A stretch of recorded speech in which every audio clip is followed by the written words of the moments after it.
जय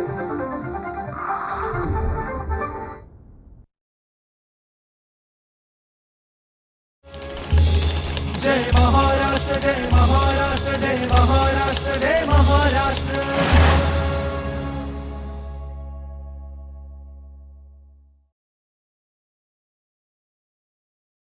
नमस्कार. माहिती आणि जनसंपर्क महासंचालनालय निर्मित जय महाराष्ट्र या कार्यक्रमामध्ये मी स्मिता गवाणकर आपल्या सगळ्यांचं मनपूर्वक स्वागत करते.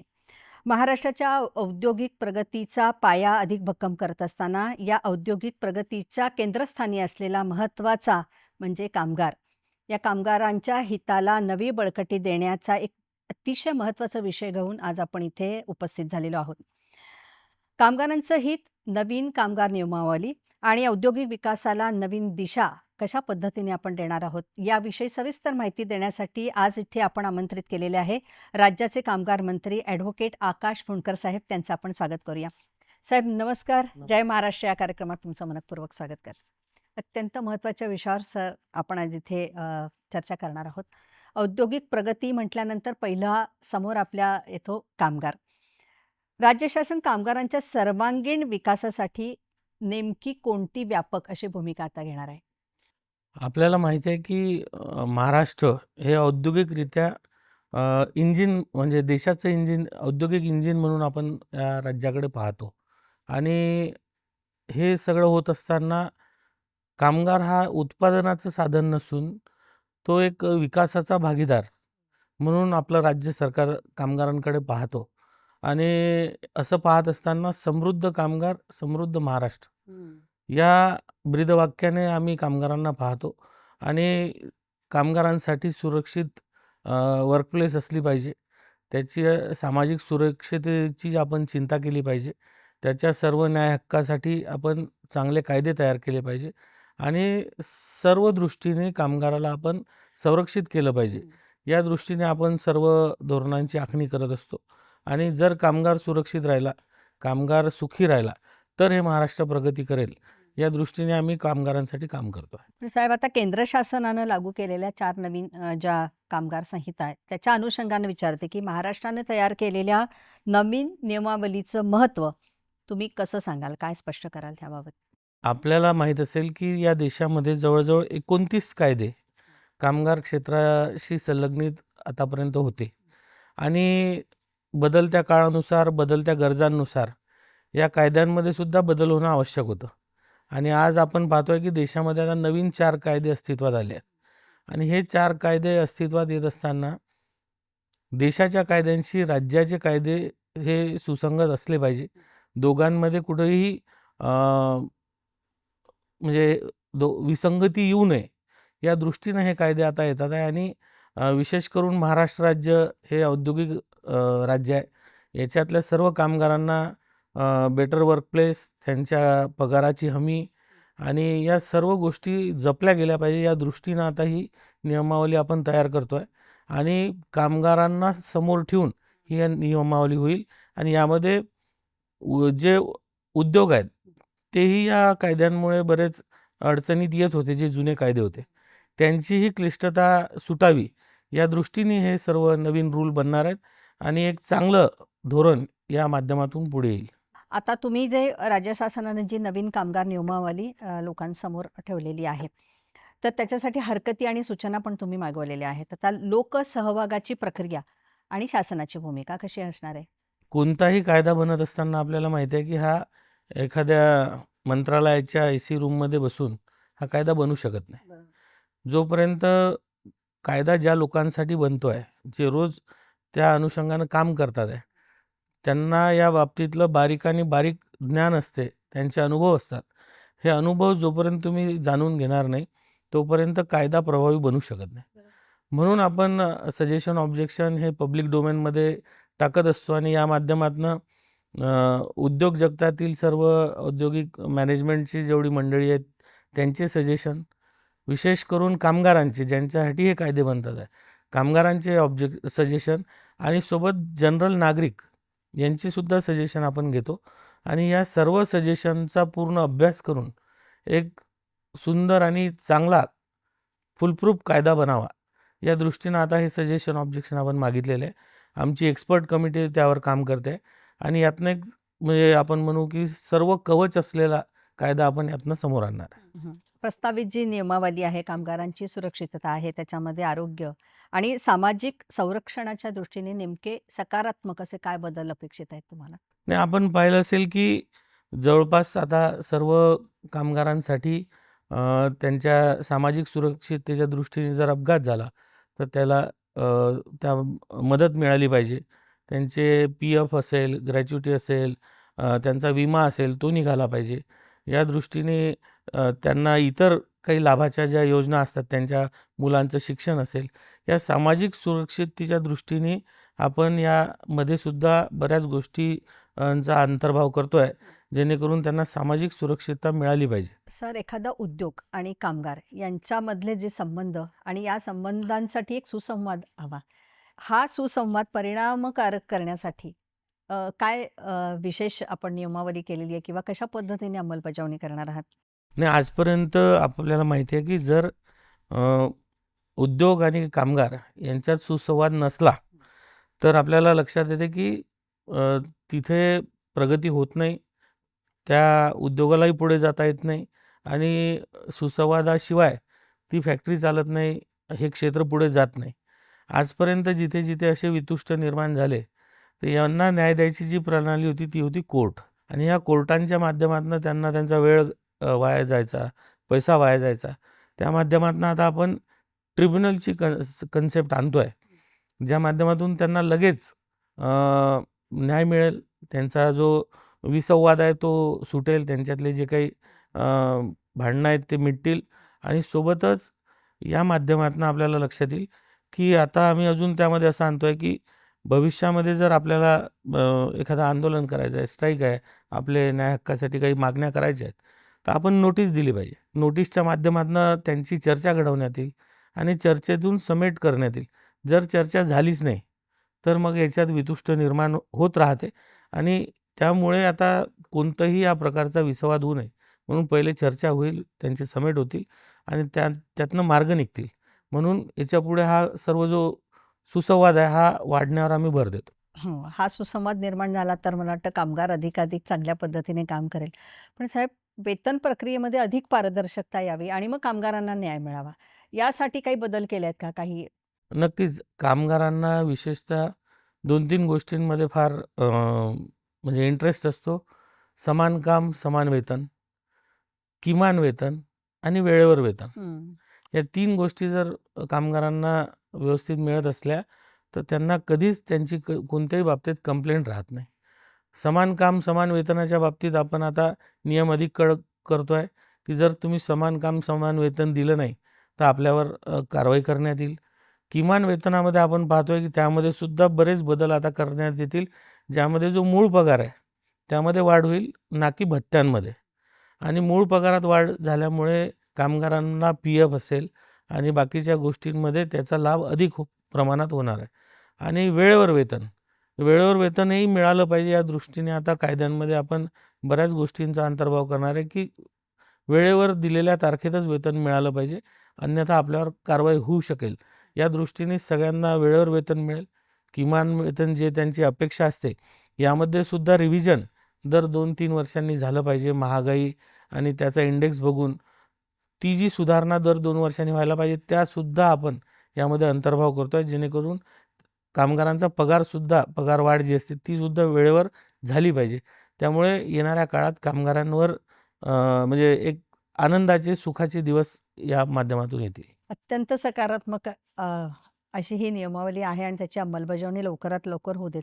पण साहेब, महाराष्ट्र इमारत आणि इतर बांधकाम कल्याणकारी मंडळामार्फत बांधकाम करणारे कामगार आहेत त्यांचं निवृत्ती वेतन हे फार महत्त्वाचं आहे. ही योजना लागू करण्यात आलेली आहे, पण या निर्णयाचं महत्त्व आपण कसं विशद कराल?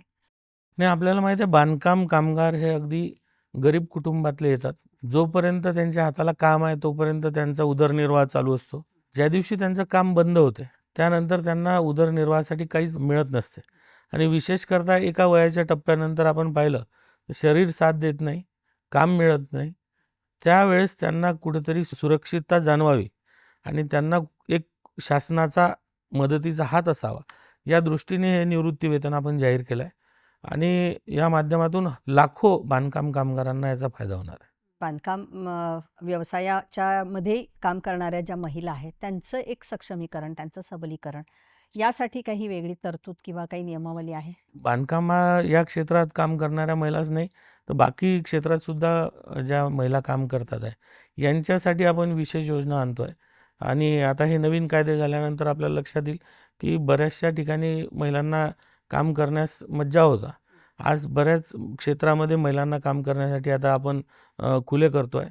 त्यांना सामाजिक सुरक्षा, जिथे त्या काम करतात तिथे पाळणाघर असलं पाहिजे. रात्रपाळीत त्या जर काम करणार असतील तर त्यांच्यासाठी तिथे एक सुपरवायझर असला पाहिजे. त्यांच्या सुरक्षेची जबाबदारी त्यांना नेण्या-आणण्याची, सुरक्षित त्यांच्या घरापर्यंत सोडण्याची, या सर्व गोष्टींचा अंतर्भाव आपण या कायद्यांमध्ये केला आहे, ज्यामुळे महिलांना काम करण्यास प्रोत्साहन मिळणार. बरोबर आहे. याच अनुषंगाने मग आरोग्याविषयी काही वेगळ्या तरतुदी म्हणजे त्यांचं नियमित आरोग्याविषयीची चाचणी करणे किंवा त्यांना प्रोत्साहन देणे याविषयीचा काही सुसंवाद आपण करणार आहोत का? निश्चित यामध्ये आपण त्यांच्या म्हणजे वर्षातून एकदा त्यांची तपासणी झाली पाहिजे. त्यांना जर काही आजार असतील तर चांगल्या हॉस्पिटलमध्ये त्यांना ॲडमिट करून दिलं पाहिजे. त्यांना महात्मा ज्योतिबा फुले ही जन आरोग्य योजनांचा लाभ त्यांना मिळवून देता आला पाहिजे. या सर्व गोष्टींचा अंतर्भाव करून आम्ही त्यांना प्रोत्साहित करणार आहोत. बरोबर. साहेब, आता बांधकाम कामगारांची नोंदणी आणि नूतनीकरण प्रक्रिया पूर्णपणे निशुल्क करण्यात आलेली आहे. त्याच्या पाठीमागचा उद्देश काय? आपण पाहतो जेव्हा सरकार कोणतेही लाभ देते, त्यासाठी गरीब लाभार्थ्यांकडनं पैसे घेणं हे कुठेतरी मला तरी योग्य वाटत नाही. आणि त्यातल्या त्यात जर आपण दुर्गम भागातल्या लोकांना पाहिलं तर त्यांना साधा फॉर्म भरायचा आहे तर त्यांना तालुक्याच्या ठिकाणी यायला लागतं. आणि हे सर्व करत असताना त्यांना या गोष्टींचं ज्ञान नसते. तर मग तिथे दलालांचा सुळसुळाट होतो. दलाल लोक त्यांना बऱ्याच अंशी पैशांनी लुबाडतात. ह्या कुठल्याही गोष्टींनी त्यांची लुबाडणूक होऊ नये. कारण शेवटी लाभार्थी त्यांचा लाभ त्यांच्यापर्यंत पोहोचण्यासाठी जर कोणी त्यांची पिळवणूक करत असेल, हेही चुकीचं आहे. म्हणून आपण ही नोंदणी निशुल्क केली, ही नोंदणी ऑनलाईन केली आणि जे डॉक्युमेंट्स त्यांना लागतात ते डॉक्युमेंटचे झेरॉक्स काढणे, ते ऑफिसपर्यंत पोहोचवणे, ह्याही गोष्टी त्याच्यात त्रासदायक नको म्हणून ही पूर्ण नोंदणी ऑनलाईन आपण केली आहे, ज्यामुळे सर्व कामगारांचा त्रास वाचणार आहे. बरोबर.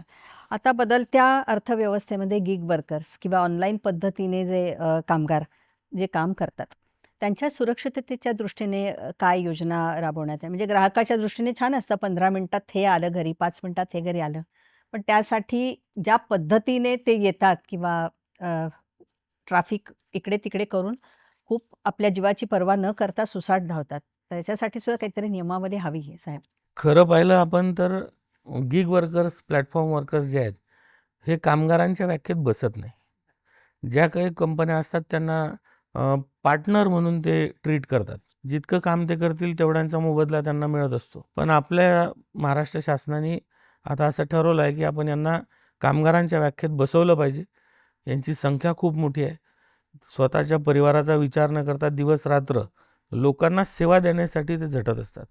म्हणून यापुढे आता या कामगारांसाठी एक कल्याणकारी महामंडळाची स्थापना आपण करणार आहे.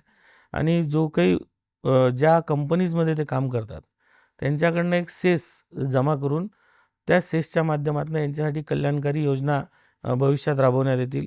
मग त्यांचा त्यामध्ये अपघाती विमा असेल, त्यामध्ये त्यांच्या परिवाराचे काही आरोग्याच्या स्कीम्स असतील, मुलांच्या शैक्षणिक विकासासाठी स्कीम्स असतील, नंतर अजूनही अशा बऱ्याच स्कीम म्हणजे त्यांच्या जर महिला वर्कर आहे तर तिच्यासाठी मॅटर्निटी बेनिफिट्स असतील, अशा अनेक योजना त्यांच्यासाठी आता आपण करतो आहे, जेणेकरून त्यांना सुरक्षेचं एक कवच महाराष्ट्र राज्याकडनं देण्यात येईल. मग असंघटित क्षेत्रातील जे कामगार आहेत त्यांना सामाजिक सुरक्षा कवच उपलब्ध करून देण्यासाठी शासनाचा काय प्रयत्न आहे? महाराष्ट्र सरकार असंघटित कामगारांच्या सुरक्षिततेसाठी सुद्धा कटिबद्ध आहे. आपल्याला माहीत आहे फेरीवाले, ठेल्यावाले, वीटभट्ट्यावर काम करणारे हे घरेलू कामगारांचा तर कोणीच विचार करत नाही. पण ह्या सगळ्या लोकांसाठी सुद्धा येणाऱ्या काळात आपण एक महामंडळ तयार करतो आहे, ज्या माध्यमातून त्यांच्यासाठी केंद्र सरकार, राज्य सरकार, CSR फंड अशा अनेक बाबींमधनं फंड तयार करण्यात येईल. आणि या सगळ्यांसाठी एक अनऑर्गनाइज जेवढे आहेत यांच्यासाठी एक राज्याचं स्वतंत्र महामंडळ बनेल आणि जसं मी गिग वर्कर्सच्या योजना सांगितल्या तशा सर्व योजना या असंघटित कामगारांसाठी आपण आणणार आहोत. हं. आणि मग माथाडी कामगार आहेत, त्यांच्या कायद्यामध्ये काही आपण सुधारणा करणार आहोत का? नक्कीच आपण पाहिलं असेल माथाडी कायदा हा एक खूप सुंदर कायदा आहे आणि महाराष्ट्र या कायद्याचं जनक आहे. देशात आपण जर पाहिलं तर फक्त महाराष्ट्रामध्ये हा कायदा आहे. स्वर्गीय अण्णासाहेब पाटलांनी हा कायदा आपल्या महाराष्ट्राला दिला आणि या माध्यमातून जे माथाडी कामगार आहे यांचं सुरक्षा ही पाहिल्या जाते. पण मी थोडा आता या मताचा आहे, म्हणजे बाकी कोणी माझ्या विचारांशी सहमत असेल मला नाही माहीत, पण माथाडी कायदा सुद्धा आता जुना होत चालला आहे. त्याच्याही आता बदलत्या गरजा आहेत, त्याच्याही बदलते बरेच रिक्वायरमेंट्स आहेत अशा की त्यामध्ये आता बदल करणं आवश्यक आहे. कारण आता इंडस्ट्रियलायझेशन वाढते आहे, इंडस्ट्रीजच्या काही गरजा असतात, कामगारांच्या काही गरजा असतात. या दृष्टीने आता माथाडी कायद्यामध्ये बऱ्याच गोष्टींना आपण बदललं पाहिजे या मताचा मी आहे. जसं माथाडी मंडळांचे जे ऑफिसेस आहेत ते ऑनलाईन केले पाहिजे. सोबतच जिथे कंपनींमध्ये ते काम करतात कामगार, बरेचदा त्यांचं शोषण होते, तर तिथे बायोमेट्रिक लागले पाहिजे. ते जेवढं काम करतात त्यासाठी QR कोड दिले पाहिजे. त्यांचं वेतन वेळेवर निश्चित झालं पाहिजे, लेवी वेळेवर जमा झाली पाहिजे. कारण माथाडी कायद्याचा गैरफायदा घेणारे हे खूप मोठ्या प्रमाणात आता वाढायला लागले आहेत. बोगस संघटना, बोगस माथाडी कामगार या माथाडी कायद्याच्या नावावर एक्स्टॉर्शन करायला लागले. त्यामुळे यापासनं या कायद्याची सुटका व्हावी आणि जे खरे माथाडी आहेत त्यांना न्याय मिळावा यासाठी बऱ्याच गोष्टींचा आम्ही विचार करतो आहे. आणि आता सर्व संघटना, सर्व माथाडी क्षेत्रात काम करणारे विचारवंत आहे, यांच्याशी बोलून आम्ही पुढे हळूहळू त्या सर्व सुधारणा करणार आहे. साहेब, तुम्ही ॲडव्होकेट पण आहात, या खात्याचे मंत्री पण आहात. आपला आर्थिक प्रगतीचा पाया मजबूत करायचा जेव्हा म्हणतो तेव्हा आपण व्यवसायाकडे पण अधिक लक्ष दिलं पाहिजे.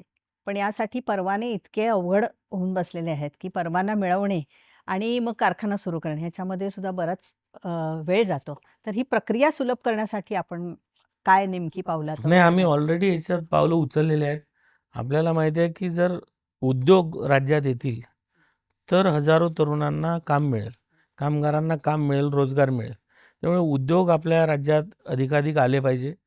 आणि हे येत असताना जेव्हा आम्ही रिव्ह्यू केला तेव्हा असं लक्षात आलं की बरेचसे कंप्लायन्सेस करावे लागतात, बरेच कागदपत्र लागतात आणि यांची यादी फार मोठी होती. आता जवळपास 150 प्रकारचे कंप्लायन्सेस, कागदपत्र त्यांना जमा करावं लागायचे. तर ती आता आम्ही कट करून 50वर आणली आहे. सोबतच जो परवाना त्यांना 1 वर्षासाठी, 2 वर्षासाठी असा होता, आम्ही 10 वर्षांपर्यंतचा परवाना आता देतो आहे. म्हणजे 5 वर्षासाठी जो मिळायचा तो आता 10 वर्षासाठी देतो आहे, जेणेकरून उद्योग स्थिर झाला पाहिजे. नाहीतर आपण पाहतो बरेच उद्योग काही वर्ष काम करतात, नंतर दुसऱ्या राज्यात जायला बघतात. तर इथे हा उद्योग स्थिरावला पाहिजे, कामगारांना त्यांनी सामावून घेतलं पाहिजे, अधिकाधिक रोजगार झाला पाहिजे. आणि आपण पाहतो की बऱ्याच ठिकाणी त्यांचे नकाशे मंजूर करणे, हे आहे ते, ह्या सगळ्या प्रणाल्या आपण ऑनलाईन केल्या आहेत. त्यामुळे ईज ऑफ डुईंग बिझनेसमध्ये आता उद्योगांना कोणत्याही प्रकारचा त्रास आता राहिलेला नाही. केंद्र शासनाचं जे EODB धोरण आहे ते नेमकं काय आहे साहेब? तेच ईज ऑफ डुईंग बिझनेस, अच्छा. तेच धोरण मी सांगतोय की ज्यामध्ये जितके काही कंप्लायन्स होते, जितक्या काही सेवा आहेत राज्य सरकारच्या, या अधिक सुलभ व्हाव्या, कमी वेळात व्हाव्या आणि त्यांना ऑनलाईन पद्धतीने सुद्धा मिळाव्या, यासाठीच आम्ही हे काम करतो आहे. आणि जसं मी सांगितलं की आपण त्या कंप्लायन्सेसची संख्या कमी केली आहे, सर्व सर्व्हिसेस आपण ऑनलाईन देतो आहे आणि त्यामुळे आता अधिक सुलभता या सगळ्या गोष्टींमध्ये आली आहे. बरोबर साहेब, मग अशी आपण महिला कामगारांच्या सुरक्षिततेबद्दल केलं, जे रात्रपाळीमध्ये सुद्धा काम करतात. आता याच्यामध्ये साहेब 3 टप्पे आहेत, एक शासन, मालक आणि कामगार. हे सगळे जे नियम किंवा ही नियमावली आहे, ह्याच्यामध्ये झालेले बदल आहे, हे यांच्यापर्यंत पोचणं आणि त्याच्यातून त्यांची जनजागृती होणं हे फार महत्त्वाचं असतं. यासाठी काय करायचं आहे मग आता? म्हणजे ह्यासाठीचा जो सुसंवाद आहे तो कसा करणार? नाही, आता सध्या सर्व आपल्याला माहिती आहे की आम्ही पब्लिक डोमेनमध्ये सजेशन, ऑब्जेक्शन मागितले आहे आणि ह्या सर्व कायद्यांची अंमलबजावणी होण्यासाठी आम्ही सर्व ज्या ट्रेड युनियन आहेत, ज्या सर्व संघटना आहेत आणि जेवढे या क्षेत्रात काम करणारे लोक आहेत, उद्योजक आहेत, या सर्वांशी आम्ही चर्चा करतो आहे. सर्वांशी चर्चा करून त्यांच्यामध्ये याच्या अवेअरनेससाठी आम्ही काम करतो आहे. सोबतच हे कायदे सर्वांना समजले पाहिजे. यासाठी आता आम्ही आमच्या कामगार विभागाच्या सर्व अधिकाऱ्यांचं स्वतंत्र प्रशिक्षण घेतो आहे. कारण जोपर्यंत हे कायदे सर्वांना समजणार नाही, तोपर्यंत याच्याबद्दल गैरसमज खूप राहणार आहेत. त्यामुळे आम्ही आमच्या कामगार विभागातल्याच अधिकाऱ्यांना आता ट्रेन करतो आहे. हे लोक सर्व रोज लोकांमध्ये असतात, हे उद्योगांशी संपर्कात असतात, हे कामगारांच्या संपर्कात असतात आणि या माध्यमातून यांचं प्रबोधन आम्ही करून सर्व लोकांपर्यंत ह्या गोष्टी पोहोचवणार आहोत. राज्याचं पहिलं रिॲक्टर धोरण लागू करण्यात आलेलं आहे. तर आता औद्योगिक सुरक्षा आणि अपघात आणि मग प्रतिबंधासाठी हा निर्णय किती महत्त्वाचा आहे? आतापर्यंत आपण पाहिलं असेल तर रिॲक्टर हे बेसिकली केमिकल कंपन्यांमध्ये फार असतात आणि आतापर्यंत याच्यावर कोणत्याही प्रकारचं नियमावली किंवा काही नव्हतं. आणि या ज्या कंपन्यांमध्ये आता अपघात होतात आहे, बेसिकली यांचे रिॲक्टर्सचे डिझाईन कसे असले पाहिजे. नंतर जेव्हा कामगार काम करतात तिथे बरेचसे वॉल्स असतात, ते ओपन करणं म्हणजे उघडणे आणि बंद करत असताना वायू गळती होते. वायू गळती होत असताना कामगारांना अपघाताला सामोरे जावं लागतं. तर हे ऑटोमेटेड सगळं झाली पाहिजे ही सिस्टीम. आणि अपघात झाल्यास काय काय केलं पाहिजे, या सगळ्या गोष्टी आजपर्यंत अस्तित्वात नव्हत्या. त्यामुळे आता आपण हे धोरण आणतो आहे, जेणेकरून त्या रिॲक्टरची जी काही डिझाईन असेल ती अप्रूव्ड टेक्निकल व्यक्तीकडनं करून घेतली पाहिजे. ते ऑटोमेटेड असलं पाहिजे. तिथे कामगार काम करत असताना त्याला सुरक्षिततेचे साधनं मिळाले पाहिजे. मग मास्क असतील किंवा इतर गोष्टी असतील, त्याला त्या सर्व बाबींचं ट्रेनिंग असलं पाहिजे. बऱ्याचदा असं लक्षात येते की तिथे अपघात झालेल्या कामगारांना जेव्हा आम्ही विचारतो, जे उत्पादन तिथे घेतले जाते त्यामध्ये वापरल्या जाणाऱ्या केमिकल्सबद्दल त्याला माहिती नसते, ज्या गॅसेस निर्माण होतात त्याबद्दल माहिती नसते. तर त्याचं एक बेसिक ट्रेनिंग तिथे झालेलं असायला पाहिजे. अशा अनेक गोष्टी आणल्यामुळे आज हे रिॲक्टर धोरण देशातल्या सर्व राज्यांसाठी खूप कामाचं राहणार आहे आणि त्यांच्यासाठी एक मार्गदर्शक राहणार आहे. बाष्पक अभियंते आणि बाष्पक परिचर परीक्षा या ज्या ऑनलाईन केल्या आहेत, यामुळे पारदर्शकता आणि कार्यक्षमता कशा पद्धतीने वाढणार आहे? आपण पाहिलं असेल तर महाराष्ट्र राज्य हे बॉयलर आणि त्याचे पार्ट्स बनवण्यामध्ये एक अग्रेसर राज्य आहे. आणि नुसतं देशात नाही तर आशिया खंडात आपलं राज्य अग्रेसर आहे. आणि सर्व आशिया खंडातनं बॉयलर्सची डिमांड आपल्या राज्याकडे येत असते. त्यामुळे हे बॉयलर बनवत असताना ते सुरक्षित बनले पाहिजे, मजबूत बनले पाहिजे आणि सोबतच टेक्निकली साऊंड होऊनच ते इथून गेले पाहिजे. यासाठी जे तज्ज्ञ लोकांची गरज असते, मग बॉयलरचे इंजिनियर्स असो किंवा त्यांचे जे हे असो, या सगळ्यांना आपल्या राज्यात आम्ही प्रशिक्षित केलं पाहिजे. यासाठी आपलं बॉयलरचं स्पेशल प्रशिक्षण केंद्र आपण नागपूरला उभारतो आहे आणि बॉयलर डिपार्टमेंटकडनं दरवर्षी यासाठी एक परीक्षा घेतली जाते. आणि आमचा अनुभव असा आहे की ज्यांनी ही परीक्षा दिली आहे त्यांना कुठेही म्हणजे त्यांची मागणी भरपूर आहे. ते जिथे जातील तिथे त्यांना मागणी आहे आणि या माध्यमातनं सर्व बॉयलर्सची तपासणी होते. यांना आम्ही एक सर्टिफिकेट देत असतो, जे ऑनलाईन जनरेट करून देतो. त्यासाठी डिजी लॉकरची सुविधा आम्ही त्यांना दिली आहे. आणि हे बॉयलर्सची परीक्षा पास करून जाणारे जेवढे व्यक्ती आहेत, हे जेव्हा समाजात जातात तेव्हा या बॉयलरची सुरक्षितता तपासण्यासाठी आम्हाला खूप मदत होते. त्यामुळे आम्ही हे अधिक कसं बळकट होईल यासाठी सुद्धा काम करतो आहे. सोबतच आम्ही एक त्याचं BMS पोर्टल तयार केलं आहे, ज्या माध्यमातून जसं आपण आत्ता मला विचारलं की कंप्लायन्सेस खूप करावे लागतात. बॉयलर हा एक टेक्निकल पार्ट असतो कोणत्याही फॅक्टरीतला, तर त्यामुळे त्याची तपासणी वेळेवर होणे, त्याला दर काही वर्षांनी पुन्हा तपासावं लागते, त्याचे डिझाईन सबमिट करावं लागतात, त्याची कार्यक्षमता तपासावी लागते. या सर्व गोष्टींचे जे काही कंप्लायन्स होते ते खूप प्रमाणात होते. तेही आता आम्ही कट शॉर्ट करून कमी संख्येवर आणले आहेत. आणि जो त्या मालकाला कार्यालयात येऊन ते सगळं सबमिट करावं लागायचं, ती सर्व प्रणाली ऑनलाईन केली आहे. त्यामुळे हे क्षेत्र आता अजून बळकटीकडे जाते. कामगारांच्या कल्याणातूनच राज्याचा औद्योगिक विकास साधणार आहे, यात काही शंका नाही. म्हणजे ह्याच्यावर कोणाचं काहीच म्हणणं नाही आहे. या संदर्भात आज आपण कामगार मंत्री या नात्याने तुम्ही काय संदेश द्याल? संदेश मी एवढाच देईल, आपल्याला महाराष्ट्र ही संतांची भूमी आहे आणि संतांनी शिकवलं आहे की कष्टातच देव असतो. आणि आपल्याला माहिती आहे की जेव्हा मेहनत करतो, कामगारांचा घाम गळला जातो, म्हणजे त्यांचा एक एक घामाचा थेंब हा महाराष्ट्राच्या प्रगतीची पायरी असतो.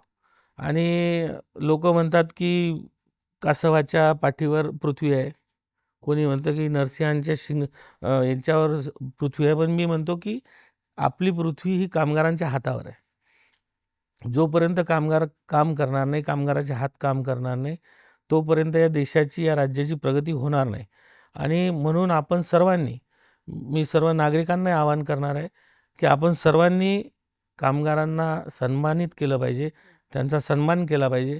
आणि कामगारांसाठी या राज्यामध्ये एक सुरक्षित धोरण, बेटर वर्कप्लेस आणि त्यांच्या पूर्ण परिवाराची आपण सगळ्यांनी जर काळजी घेतली तर निश्चित हे राज्य, हा देश खूप पुढे जाईल, खूप प्रगती करेल. आणि या देशाचे आदरणीय पंतप्रधान नरेंद्रजी मोदी आणि आपल्या राज्याचे यशस्वी मुख्यमंत्री आदरणीय देवेंद्रजी यांच्या मार्गदर्शनामध्ये मी आपल्याला विश्वास देतो की हे राज्य कामगारांच्या सुखासाठी, कामगारांच्या सुरक्षिततेसाठी, त्यांच्या न्याय हक्कासाठी हे राज्य सरकार, हे केंद्र सरकार कटिबद्ध आहे. आणि आपण सर्व मिळून, सर्व नागरिकांना आवाहन करतो की सर्व मिळून या कामगारांचा सन्मान करावा, त्यांना आदर करावा आणि त्यांच्या माध्यमातून या राज्याची प्रगती घडवावी. तर मंडळी, कामगार हित, नवीन कामगार नियमावली, औद्योगिक विकासाला नवी दिशा या अत्यंत महत्त्वाच्या विषयावर राज्याचे कामगार विभाग मंत्री माननीय ॲडव्होकेट आकाश पुणकर सर यांनी अतिशय सविस्तर आणि संवेदनशील अशी माहिती आपल्यापर्यंत पोहोचवलेली आहे.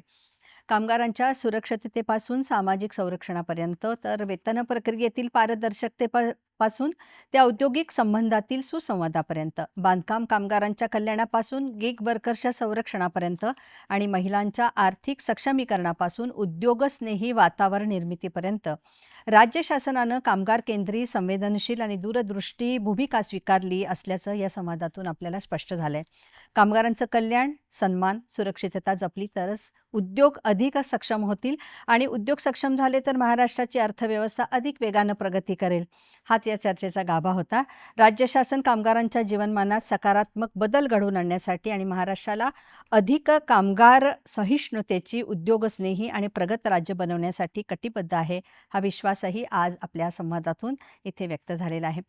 साहेब, आपण ॲडव्होकेट आहात, त्याहूनही तुम्ही मंत्री आहात आणि एक अत्यंत संवेदनशील असे माणूस आहात. त्यामुळे हा सुसंवाद अधिकाधिक दृढ हो, कामगार कल्याण हे सगळ्यात महत्त्वाचं आहे. तर कामगारांची आर्थिक स्थिती, त्यांची समृद्धी अधिकाधिक वाढो, यासाठी तुम्हाला महत्त्वपूर्ण आणि आमच्या सगळ्यांकडून तुम्हाला मी शुभेच्छा देते. आणि आपण इथे आलात आणि आम्हाला या विषयाची अधिक माहिती दिली, यासाठी मनःपूर्वक शुभेच्छा. जय महाराष्ट्र. जय महाराष्ट्र, जय महाराष्ट्र, जय महाराष्ट्र.